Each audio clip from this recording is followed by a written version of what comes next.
Hello to all. Thank you for joining us and welcome to today's webinar presented by RareCyte. We have Dr. Esther Papp, the R&D product manager with CellCarta with us today.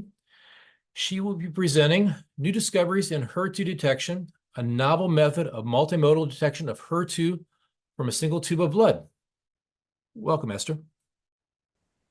Hi, thank you everyone for joining, and thank you, Robert, for the introduction. So today I would like to show you some of the preliminary data that we generated in one of our projects that is focusing on developing a multimodal detection method for HER2 detection from blood. And we are using the RareCyte CTC platform to develop this new method. I have a legal disclaimer to display.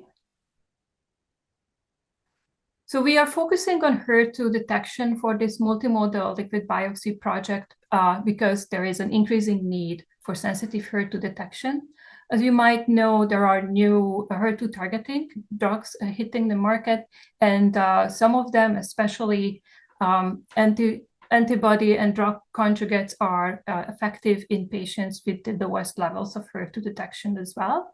So a gold standard in detecting HER2 is, of course, tissue biopsy and immunohistochemistry. Immunohistochemistry scoring has to be updated as well to address the increasing need for HER2 detection. So patients whose tissue biopsy was classified as score 0 before, now split into two categories as real HER2 zeros or ultra low, and which means that less than 10% of the tumor cells have incomplete or faint staining of HER2. And even these patients can benefit from these new drugs, so it's very important to capture them. Sometimes it can be missed because of tumor heterogeneity. The biopsy might miss the site in the tumor that expresses HER2, or HER2 expression can increase over time, or even just start later after the biopsy.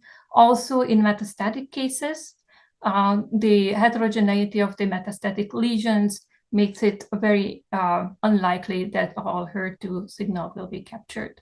And we think that, especially in these cases, liquid biopsy can help because the circulating biomarkers will deliver information from the entire tumor mass, and also more frequent regular samplings are possible with blood-based markers as opposed to biopsies. There are a number of analytes in the blood that can help us to detect HER2. cfDNA is, of course, the most well-known, and it can very sensitively detect HER2 gene amplification. But because only 15 to 20% of the patients with HER2 overexpression will have also gene amplification, a lot of the HER2 a lot of the patients with HER2 expression in their tumor would be missed with this method. CTCs are also well known to express HER2, and it can be detected with immunofluorescence. It was observed that the concordance with tissue biopsy HER2 expression varies from study to study. Nevertheless, this is still a very valuable source of information for HER2. As long as CTCs are present in the blood and present in large enough numbers to sensitively detect HER2 even in patients with low expression levels. One of the newer analytes that I would like to introduce are extracellular vesicles. And these have been already demonstrated to present HER2 on their surface. Both small and large extracellular vesicles are interesting targets for HER2 detection for this reason. I'm going to focus on large oncosomes for the rest of the study, or the rest of the presentation, so I would like to introduce them in a bit more detail. So they are one type of extracellular vesicles. All extracellular vesicles are characterized by being enveloped by a lipid bilayer, and they are particles that are released by the cells. They don't have nucleus and they cannot proliferate. The two main ways of extracellular vesicle production is through the endosomal system in multivesicular bodies, or by budding of the cell membrane. Large oncosomes belong to this second group. So they are produced by the process called blebbing, exclusively by tumor cells. and it was discovered that the amount of released large oncosomes is related to cancer progression and metastatic capacity. Large oncosomes were first described by Dolores Divisio, and she reviewed their biology and function in a review paper recently. Highly recommend this paper if you're interested in large oncosomes. Oncosomes have been explored as tumor markers, and several groups independently came to the conclusion that large oncosomes combined with CTCs can improve specificity and selectivity of cancer detection, monitoring, as well as biomarker detection. And that includes HER2 as well. So Nanu and colleagues discovered that HER2 expression status in large oncosomes had better correlation with tissue HER2 status compared to CTCs. So we believe that large oncosomes can be a very valuable source of information for biomarkers, including HER2. And we wanted to increase our chances or maximize our chances to detect HER2 with developing a multimodal detection method, combining cell-free DNA, so gene amplification testing, CTCs, and large oncosomes. And we wanted to use the RareCyte CTC workflow that we already have in place in CellCarta. Here's a brief overview of how the process goes. So blood is collected into AccuSite blood collection tubes, and these are stable for up to 5 days at room temperature. Then the cells are isolated with a density-based isolation method and transferred to slides. Typically 8 slides per tube of blood are used. And then the plasma that is left over at the end of this procedure can be stored for analysis at a later time. Then the slides are stained, and we are using RareCyte's instruments for scanning and image analysis, and their assay-specific scoring system helps us to generate the reports. Now we think that this is this system is uniquely suitable for a multimodal detection method.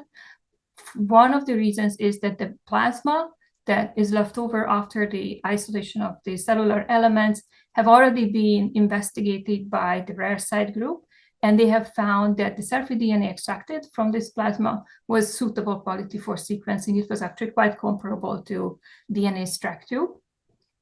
So we believe that it will also be suitable for digital PCR. Also, because the cells are isolated with a density-based method, we concluded or assumed more like that large oncosomes will co-isolate with the CTCs because it is known that they have very similar densities. And also, additionally, a large oncosome-like object fragments were previously reported on these slides. So we had a good chance that we are going to find them. So we went and looked for them and wanted to confirm the presence of the large oncosomes with immunofluorescence.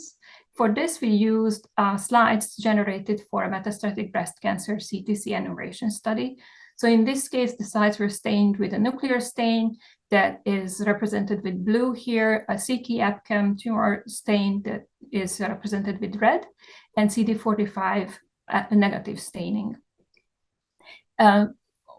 Looking at the scanned images, we have found a large number of objects that were consistent with large oncosomes. They were in the 1 to 10 micrometer size range, and they were positive for CK-EpCAM, but did not have nucleus and did not have CD45 staining. We went back to the original slides and confirmed the presence of the membrane with bright field microscopy at 40 times magnification. So here you can see an example of the fluorescent and the bright field image. So after these investigations, we came up with a definition for large oncosomes for the purposes of this study that was every object that is membrane delineated, CK-EpCAM positive, nucleus-free, has no CD45 staining, and is larger than 4 micrometers in diameter. And this size cutoff was necessary because of the limitation of the 40 times magnification. Any object smaller than that was not possible to confirm the membrane presence. So here are a couple of images, examples of large oncosomes that fit these criteria. The oncosomes then were enumerated on a different set of slides. We used slides from 6 patients from the same study, metastatic breast cancer patients. And these 6 patients were selected to represent a range of CTC counts. We also evaluated some healthy donor blood samples that were kindly provided by RareCyte. So in this case, 4 slides were evaluated for each donor, and then the count was extrapolated to the full tube of blood. As you can see on the table, CTC count in the healthy donor samples was 0 as expected, but there were a couple of large oncosome-like objects discovered on these slides. However, in the cancer patients, the numbers were typically much higher and always higher than the CTC count. Also, what we have found that the CTC count and large oncosome count significantly correlated. What I also wanted to point out here is that in cases where CTC count was 0, we have still seen some large oncosomes, so they can be very valuable source of information in these low or 0 CTC settings.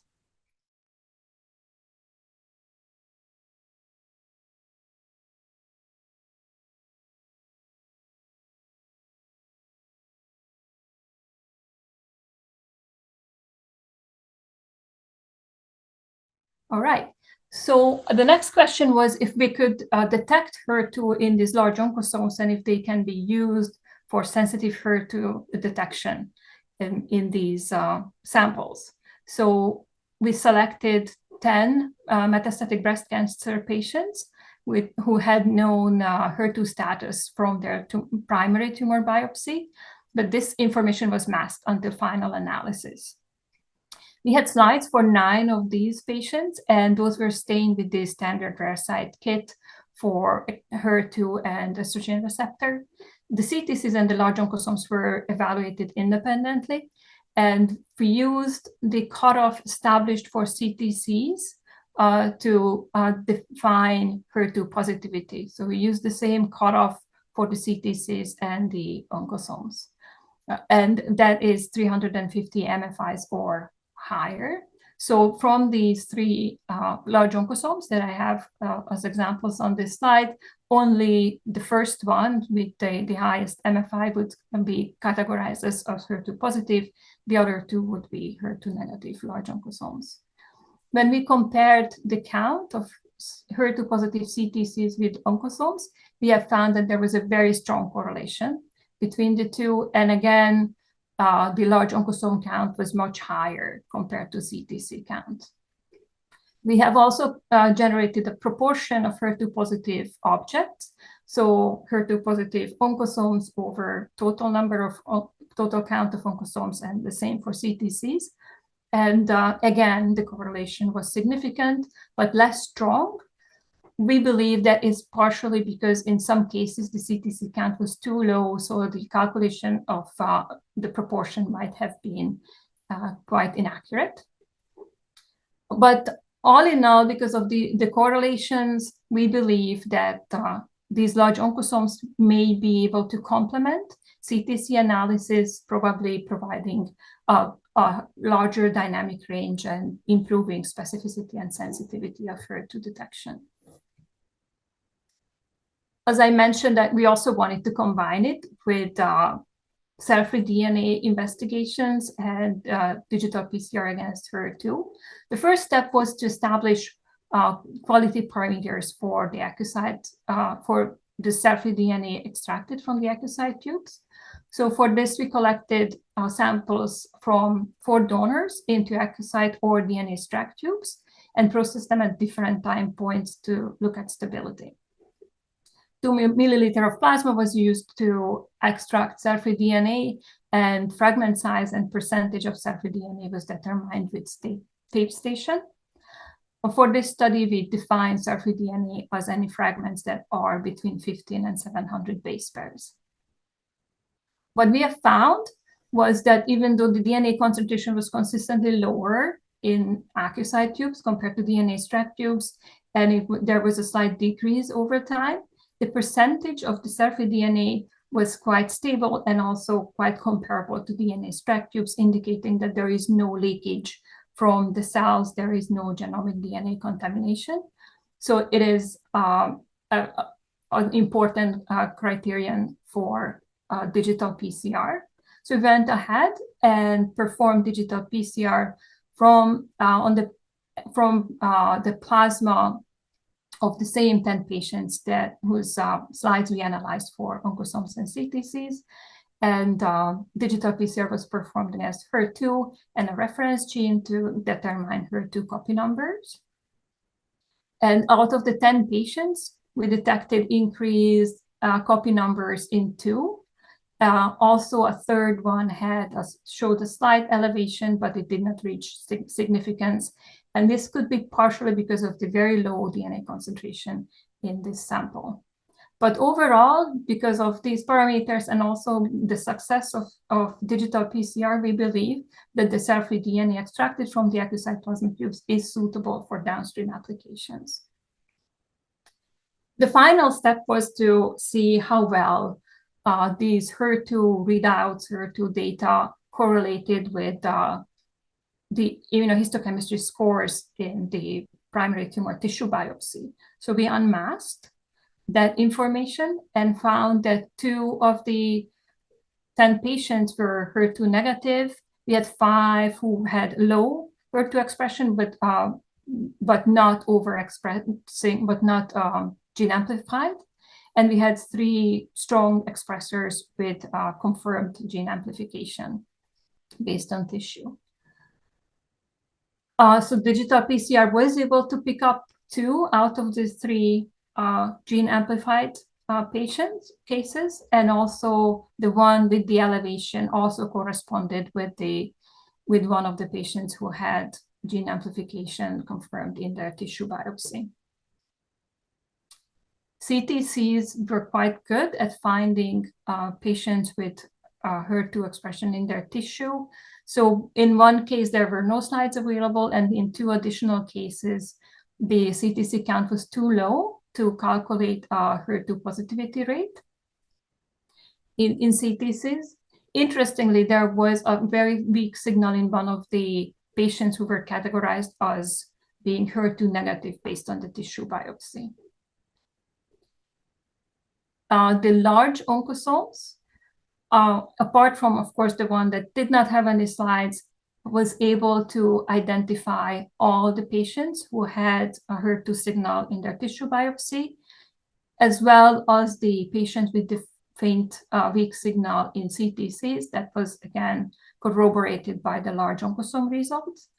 So that is a very interesting case. We don't know if this is one of the patients who would now be categorized as an ultra-low, or this is a case of tumor evolution. So between the primary tumor and the metastatic stage, HER2 expression has started or increased.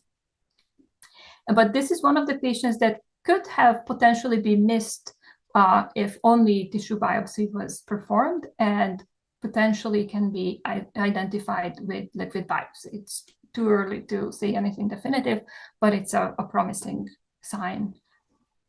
But what we can confidently say is that the combination of the 3 analytes was better at identifying HER2-expressing patients than any of the analytes alone. So there is an advantage in combining multiple analytes, especially if they can be conveniently acquired from the same tube of blood.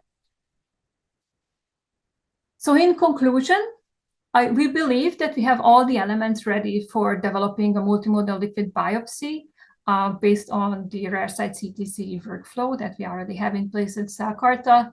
We confirmed that the cell-free DNA isolated from the acquisite plasma is suitable quality for downstream applications. And also we identified these large oncosome-like objects that are always present on the slides where CTCs are present. And because of their number and their HER2 status strongly correlated with CTCs, we believe that these can be used to expand on the CTC platform capabilities. As I mentioned, these are just preliminary data. Work is ongoing. So we are focusing on further evaluating and characterizing these oncosomes. We are testing them with an orthogonal method, and also would like to establish cutoff values for the oncosomes. Also, we are working on operationalizing the workflow, including automation of large oncosome detection and enumeration. And we also would like to add more patients to our study to see if there is a prognostic power increase if you're combining these three analytes as opposed to only using CTCs only.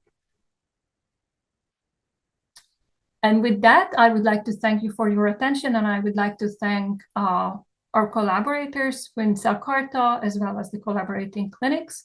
And I would like to especially thank Josh from RareCyte, who had been an advisor on this project from the beginning, and was really instrumental in getting this project off the ground.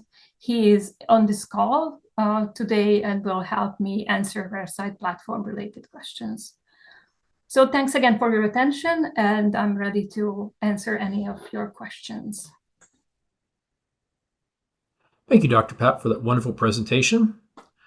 For our Q&A, we will also be joined by Josh Norberg, VP of Customer Success from RareCyte.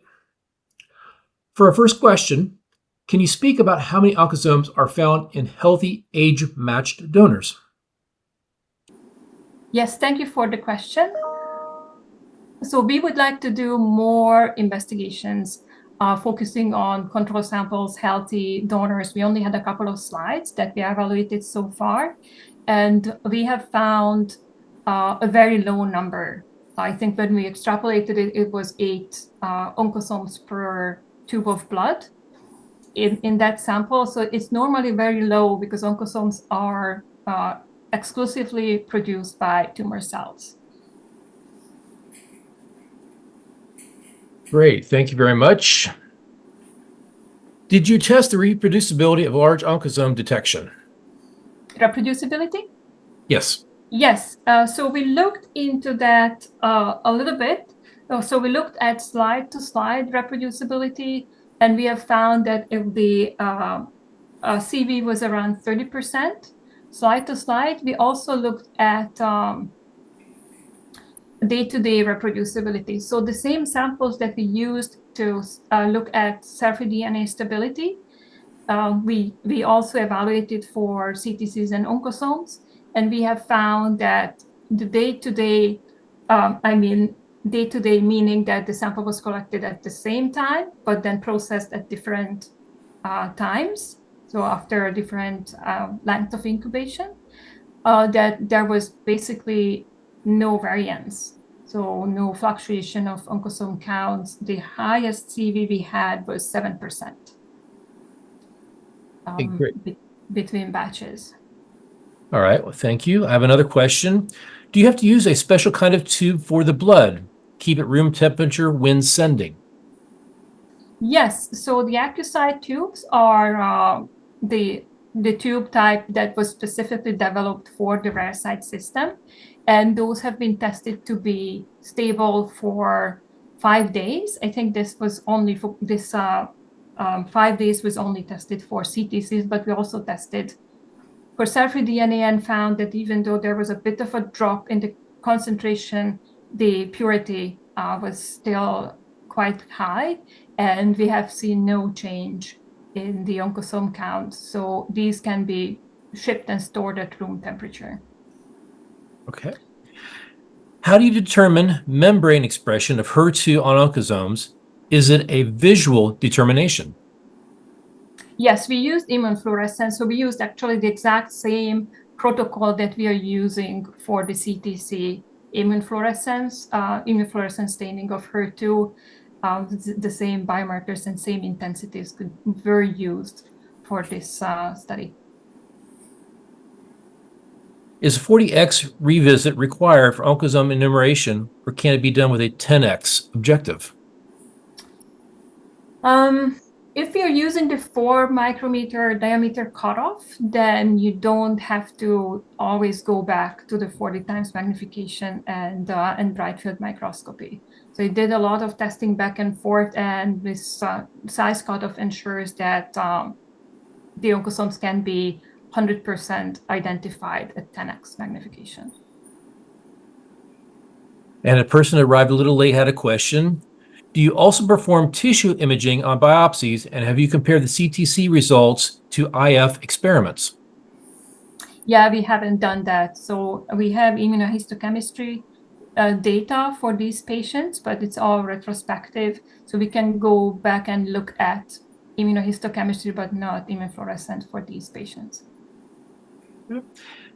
Have you tested oncosomes in other indications? We haven't. This was just our first pilot, just to prove that they are there and they can be enumerated.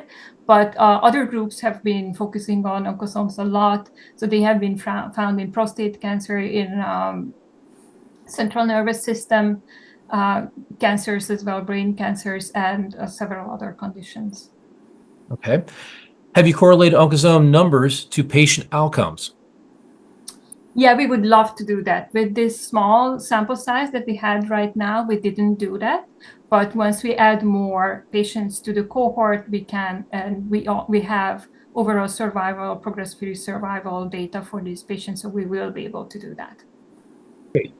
Well, thank you very much. And to all of our attendees today, if we did not get to your question, we will follow up to you directly shortly in the next few days. And thank you to Dr. Esther Papp for joining us today. And everybody have a wonderful day.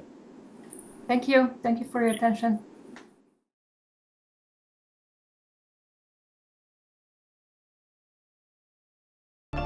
RareCyte, precision biology for life sciences.